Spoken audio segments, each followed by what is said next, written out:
How do you calculate power factor correction in AC circuits? Imagine trying to run a marathon with a heavy backpack. It slows you down and wastes energy.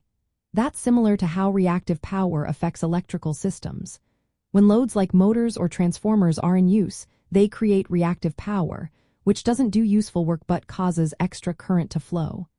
This extra current leads to energy losses and inefficiency. So, how do engineers fix this issue? That's what we're about to explore. First, let's understand some key terms.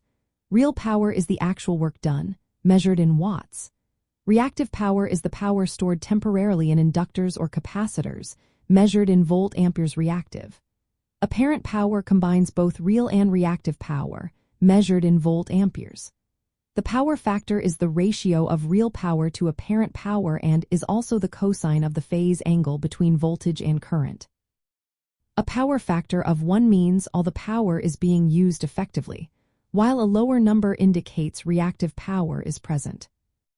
To start calculating correction, you need to measure or know the real power and apparent power in the circuit. Divide the real power by the apparent power to find the current power factor. If you know the phase angle between voltage and current, you can also find the power factor by calculating the cosine of that angle. Next, identify your target power factor, which is usually close to 1. Utility companies often requiring a certain minimum power factor to avoid penalties. Once you have your current power factor, you can find the reactive power in the system by using the Pythagorean theorem. The reactive power equals the square root of the apparent power squared minus the real power squared. Now determine how much reactive power you need to add or subtract to reach your desired power factor. To do this, calculate the reactive power that corresponds to your target power factor. This is done by multiplying the real power by the tangent of the inverse cosine of your desired power factor. Subtract this from your current reactive power to find the reactive power you need to compensate for. Most often, capacitors are used to correct power factor because they supply leading reactive power, offsetting the lagging reactive power from inductive loads. To find the size of the capacitor needed, use the formula where reactive power equals the voltage squared times 2 times pi times the frequency times the capacitance. Rearranged, the capacitance equals the reactive power divided by 2 pi times the frequency times the voltage squared.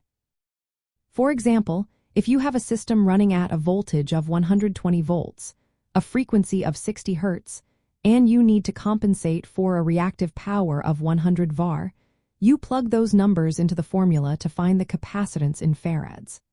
This capacitor will then be installed in parallel with the load to reduce reactive power, improve efficiency, and stabilize voltage. In practical terms, especially in industrial settings, adding the right size capacitor reduces the load on your power supply, cuts down on energy losses, and can even lower your electricity bills. It's a balancing act. Measure your current power factor, decide on your target, calculate the reactive power needed, and then select the correct capacitor size. By following these steps, engineers can improve the overall performance of electrical systems.